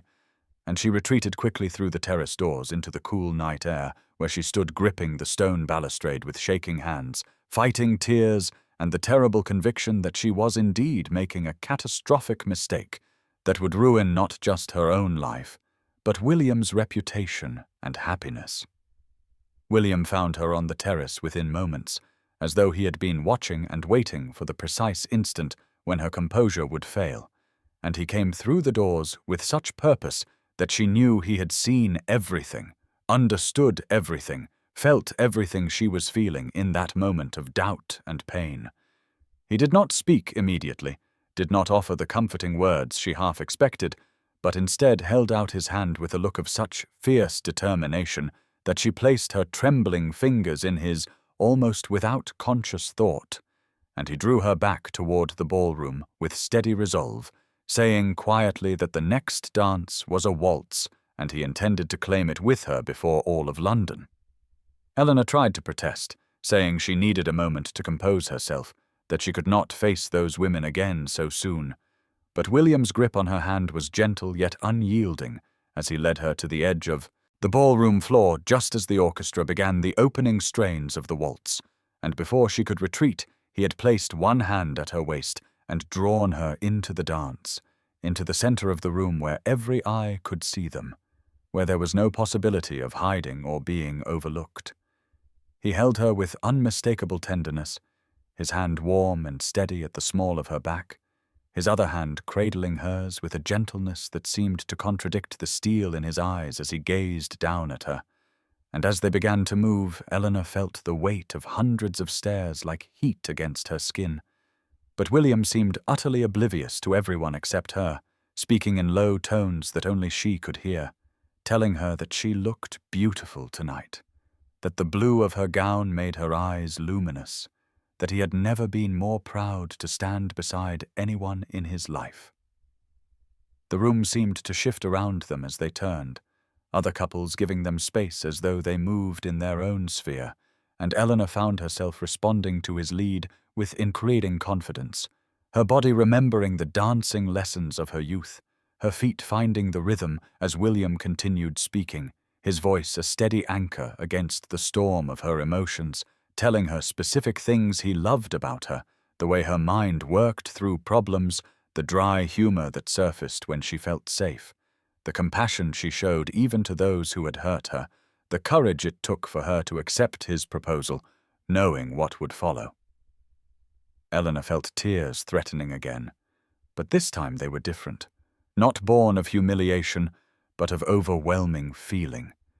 And she looked up into his face and saw there such open devotion, such absolute certainty, that something shifted in her chest, some final wall crumbling as she allowed herself to truly believe that this was real, that he truly saw her and chose her and would continue choosing her regardless of what society thought.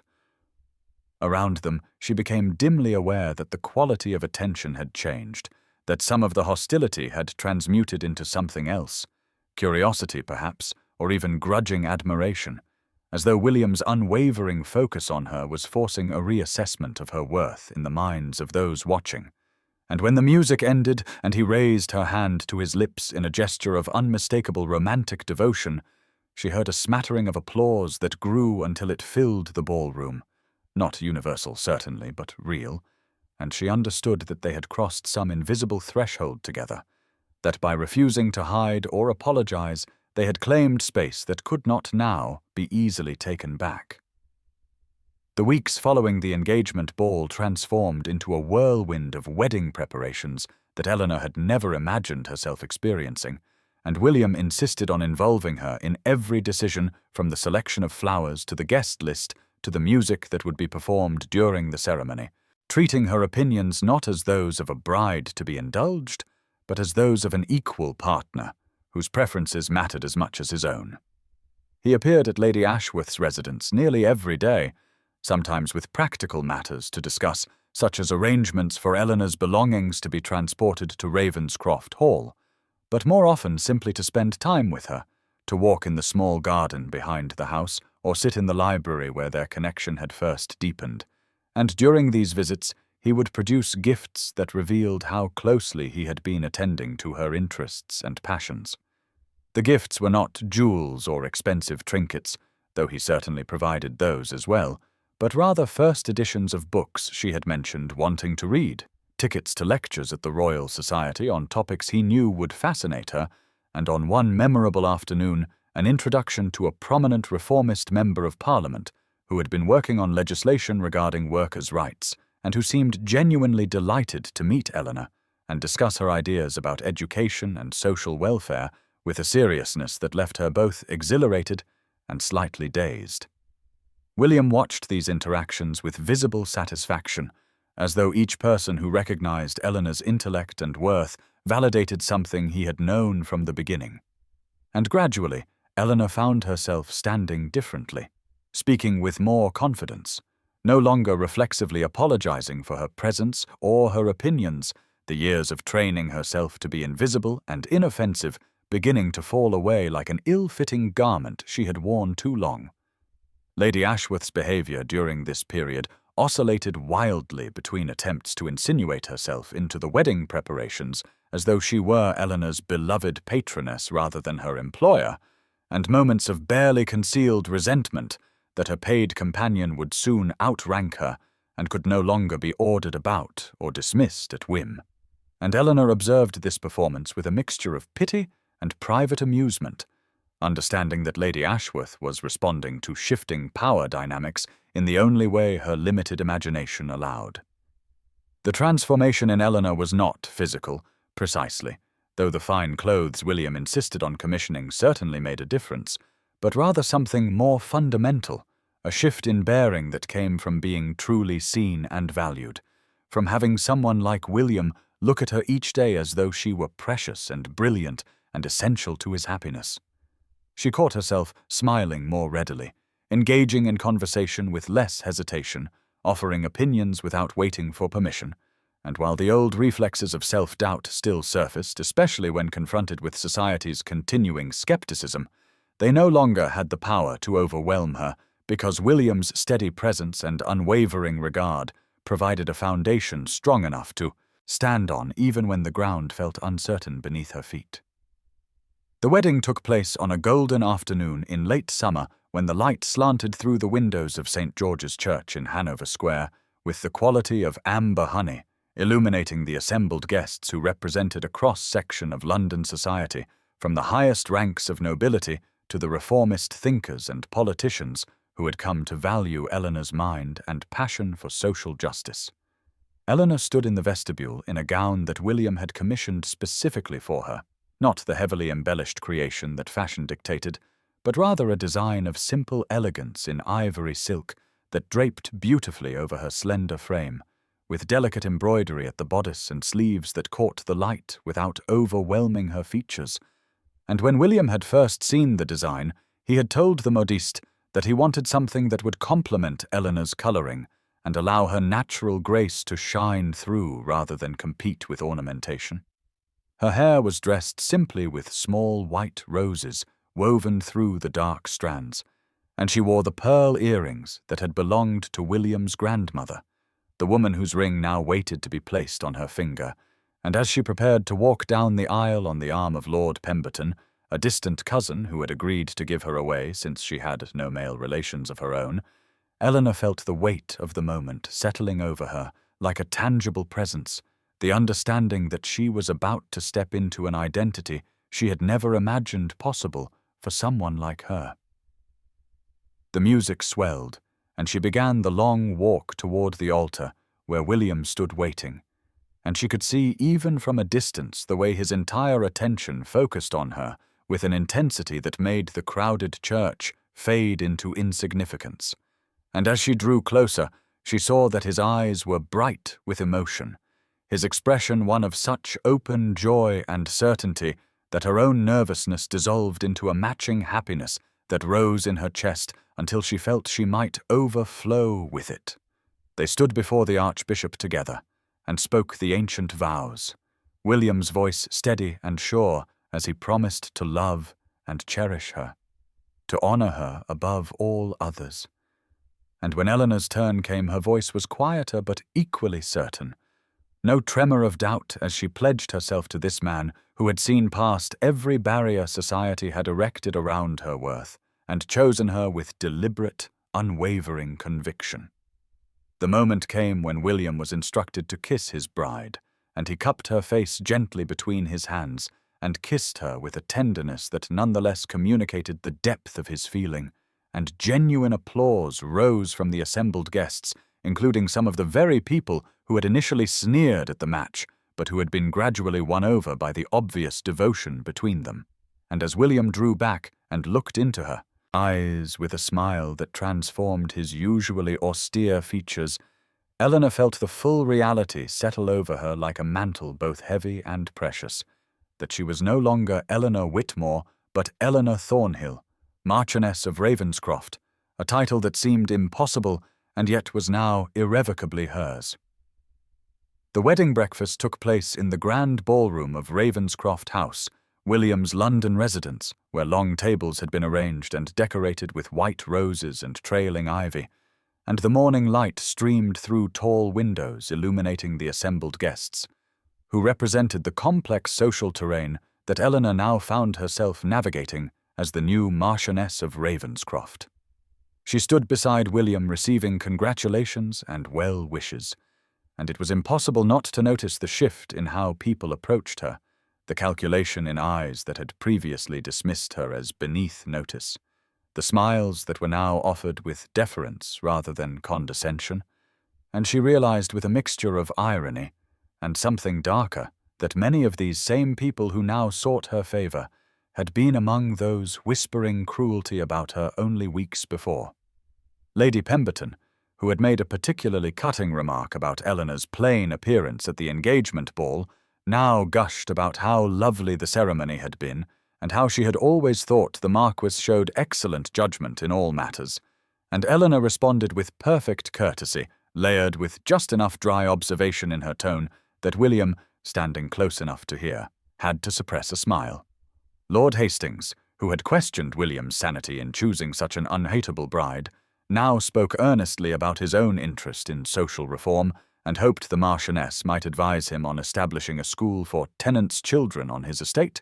and Eleanor promised to send him information while privately noting how quickly principle could be discovered when advantage beckoned. Throughout the breakfast, William remained close to her side, his hand occasionally touching the small of her back or her elbow, small gestures of connection and support that communicated his awareness of how strange and overwhelming this must be for her. And whenever their eyes met, his expression conveyed such open pride and devotion that Eleanor felt fortified against the falseness surrounding them. Lady Margaret moved through the crowd with strategic purpose, drawing certain guests into conversation with Eleanor, women of intelligence and independence, who responded genuinely to Eleanor's ideas rather than merely her new rank. And gradually, Eleanor found herself engaged in several fascinating discussions about education reform and the rights of working women that made the ordeal of the breakfast feel almost worthwhile. When the time finally came for them to depart for Ravenscroft Hall, the crowd that had gathered outside to witness their leaving was larger than Eleanor had anticipated, and as William handed her into the carriage, she heard cheers rising from the assembled people, genuine warmth in the sound rather than mere obligation, and she realized that perhaps some portion of society had been moved by their story, by the idea that affection and respect might matter more than fortune and beauty. The carriage pulled away, and William took her hand, lacing his fingers through hers, and Eleanor looked at him, this man who had chosen her so deliberately and loved her so completely, and she realized that the fear that had been her constant companion for so many years, the certainty that she was not enough and never would be, had finally and fully released its hold on her heart. Ravenscroft Hall rose before Eleanor like something from a dream, all golden stone and mullioned windows catching the late afternoon sun as the carriage turned up the long drive lined with ancient oaks that had witnessed centuries of Thornhill history, and as they drew closer, she could see the gardens stretching out in formal patterns that gradually gave way to parkland where sheep grazed peacefully, and beyond that, the fields where tenant farmers worked the land that sustained this entire community of perhaps 200 souls, all looking to the Marquess for leadership. And now, impossibly, to her as well. William watched her face as she took in her new home, and squeezed her hand gently, telling her that he wanted her to change anything that did not suit her, that this was her house now as much as his, and Eleanor felt the weight of that responsibility settle over her, even as she marveled at the beauty of it all. The household staff stood assembled to greet them, a long line of servants from the aged butler Mr. Harrison, who had served William's father, to the youngest kitchen maid, who could not have been more than 12, and Eleanor greeted each one with careful attention, aware that these people would be watching her closely, measuring her worthiness to stand as mistress of this place, and she saw surprise in some faces as she addressed them with genuine courtesy, rather than the distant condescension they might have expected. Over the first weeks, William made good on his promise to include her fully in the management of the estate, taking her on tours of the tenant farms where she met families who had worked this land for generations, and Eleanor listened carefully to their concerns about drainage in the lower fields and the need for repairs to cottages and the worry that their children had limited access to education that might offer them choices beyond farm labor. She met Mrs. Dawson, who was widely respected as a healer, but who worked with limited supplies and no formal training, and Eleanor began to envision a small clinic that could serve the community with proper medical care. William encouraged every idea she proposed, discussed implementation with her as an equal partner, valued her observations about what the tenants needed because she listened to them in ways that his steward, competent though he was, had not thought to do. In the evenings they dined together in the smaller family dining room rather than the grand formal space, and afterward they would retire to the library that was quickly becoming Eleanor's favorite room in the house, a beautiful space with floor-to-ceiling shelves and comfortable chairs drawn near the fire, and there they would read together or discuss the improvements they planned or simply sit in companionable silence that felt as intimate as conversation. In their private chambers, William's devotion expressed itself in tender exploration as they learned the language of physical intimacy, and Eleanor discovered that her body, which she had always thought plain and unremarkable, could be a source of profound pleasure and connection. That William touched her with reverence and desire, that made her feel beautiful in ways she had never imagined possible. And in those moments of vulnerability and closeness, she understood that they were building something rare and precious, a marriage that was truly a partnership of equals bound by respect and passion and the deep recognition of kindred spirits who had found each other against all probability. Months passed in a rhythm that Eleanor had never imagined possible, the seasons turning at Ravenscroft Hall as she found herself absorbed in work that mattered more than she could have anticipated, work that drew on everything she had learned in her years of invisible observation and voracious reading. She established a school for the tenant children in a renovated barn that William helped her transform into a bright, welcoming space with windows and proper desks, and she hired a young teacher named Miss Bentley, who shared her conviction that education was the surest path to expanding opportunity. The mothers of the estate came to her with gratitude that sometimes moved Eleanor to tears, telling her that their daughters might now have choices beyond service or farm labor, that their sons might learn skills to manage their own holdings with greater knowledge. She worked with Mrs. Dawson to create a proper clinic stocked with medicines and basic medical supplies, and together they began training 2 younger women in healing arts so that the knowledge would not be lost when Mrs. Dawson grew too old to continue her work. William supported every initiative with resource and genuine enthusiasm, attending the school opening and praising the children's recitations, consulting with Eleanor on improvements to tenant cottages that would make them healthier and more comfortable, encouraging her to think boldly about what might be possible. They began hosting gatherings at the hall that were unlike the typical country house parties, inviting reformers and writers and political thinkers who engaged in passionate discussions about improving conditions for working people, and Eleanor discovered that she could hold her own in these conversations, that her perspective from the margins of society gave her insights that others valued. Her reputation began to shift beyond the immediate county, mentions appearing in letters and journals that circulated among reform-minded circles, and she received correspondence from women she had never met, thanking her for demonstrating that worthiness could take forms society had been too narrow to recognize. One letter in particular moved her deeply, from a woman of 35 who had resigned herself to permanent spinsterhood and invisibility, but who wrote that seeing Eleanor's story gave her courage to believe her own life might yet hold unexpected possibilities. Eleanor shared the letter with William one evening in the library, and he looked at her with such tenderness and told her that she had become exactly what he had seen in her from that first moment, that she was not changed but revealed, her essential self finally given room to flourish without the crushing weight of others' dismissal.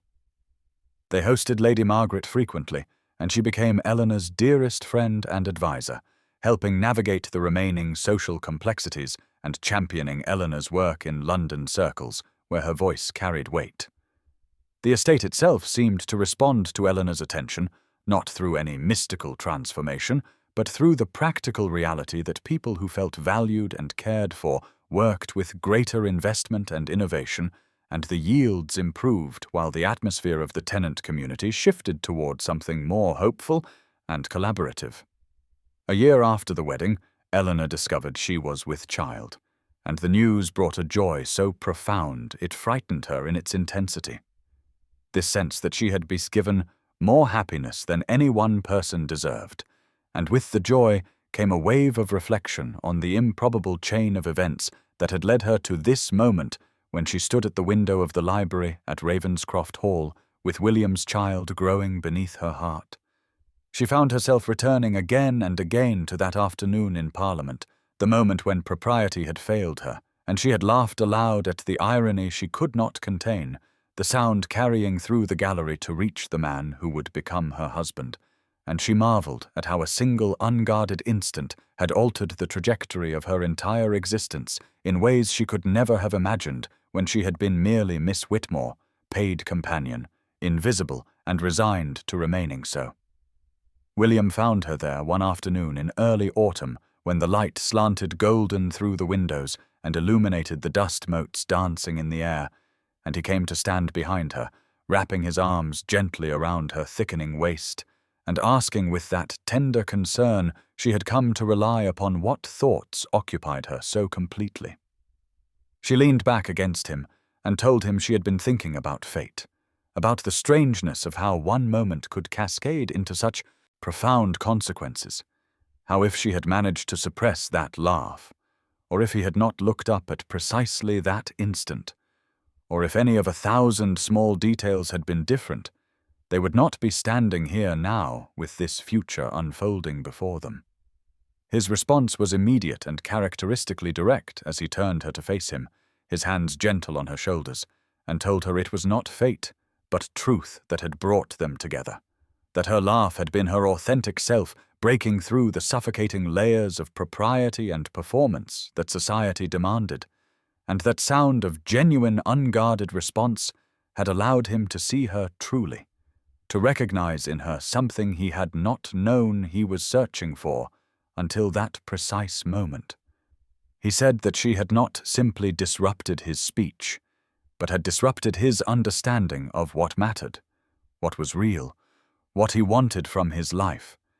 and that in seeing her clearly, he had finally been able to see himself with equal clarity, to understand that he had been performing a role rather than living with authenticity. Eleanor felt tears sliding down her cheeks as she listened to him speak with such conviction, and she admitted that she had been so afraid for so long that he would wake one day and see her as others did, that the spell would break and he would realize he had bound himself to someone unworthy. But time and his unwavering devotion had gradually convinced her that what they had built together was real and enduring, founded on genuine recognition rather than illusion. He wiped her tears with his thumbs and kissed her forehead, and told her that the child she carried was proof of the life they were creating together, a life built on truth and partnership and the courage to defy the narrow judgments of a society that valued appearance over substance, and that he could not wait to teach their son or daughter that worth came from character and integrity, rather than from the arbitrary accidents of birth or beauty or fortune. Several years had passed since that afternoon in Parliament, when Eleanor's laugh had carried across the gallery and changed the course of her life, and now she sat in the library at Ravenscroft Hall with her journal open before her, and the sound of her children playing in the garden drifting through the open windows, their voices bright with the unself-conscious joy that only the very young and the very secure possess. Thomas was 4 now, serious and thoughtful like his father, and Catherine had just turned 2, already showing signs of the spirited independence that William delighted in encouraging, and as Eleanor listened to them, she reflected on the improbable journey that had brought her to this moment when she was no longer Miss Whitmore the invisible companion, but Lady Ravenscroft, wife and mother and reformer, a woman whose voice carried weight in circles that once would never have acknowledged her existence. She thought often of the woman she had been, resigned to a life at the margins, convinced that her worth was measured accurately by society's dismissive gaze, and she wanted to reach back through time to tell that younger self that she had been wrong, that the limitations she had accepted were imposed rather than inherent, that a single moment of authentic response could crack open possibilities she had not dared to imagine. She knew there were countless other women living now as she once had, trapped by circumstances and society's narrow definitions of value, women who had learned to make themselves small and quiet and invisible because that was the only safety available to them, and she hoped that her story might offer them something precious. Not a promise that a marquess would rescue them, but rather the deeper truth that their worth existed independent of recognition, that being seen began with refusing to hide. The work she had done on the estate, the school and the clinic and the improved cottages, mattered to her more than any social triumph, because it represented the truth William had helped her understand. That value lay in how one treated those with less power, in using whatever advantages one possessed to expand opportunity rather than to fortify privilege. She set down her pen and walked to the window, watching William crouch down to examine something Thomas had found in the garden, his patience and attention as focused on their son as it had once been on her in those early library conversations, and her heart swelled with gratitude for this man who had looked past every surface judgment to see her truly, and who had loved her not despite her ordinariness, but through it to the extraordinary person she had always been beneath society's dismissive labels. If you are listening to this story and find yourself in circumstances that feel limiting, if you have been told in 1,000 ways that you are not enough, not young enough, or beautiful enough, or wealthy enough, or remarkable enough to deserve the life you secretly long for, I want you to know that those judgments are lies built on a foundation of arbitrary standards designed to maintain hierarchies rather than to recognize truth. Your authentic self, the person you are when you forget to perform the role society demands, that self is worthy of love and recognition and a future that honors your particular gifts and perspectives. And it is never too late for transformation, never too late for someone to see you clearly and choose you deliberately, never too late to build a life that feels true rather than resigned. Subscribe to hear more stories of unlikely triumph and enduring love. Stories that remind us all that happy endings are not reserved for those who fit narrow molds, but are available to anyone brave enough to let their authentic self break through, anyone willing to laugh when laughter rises unbidden, anyone ready to be seen.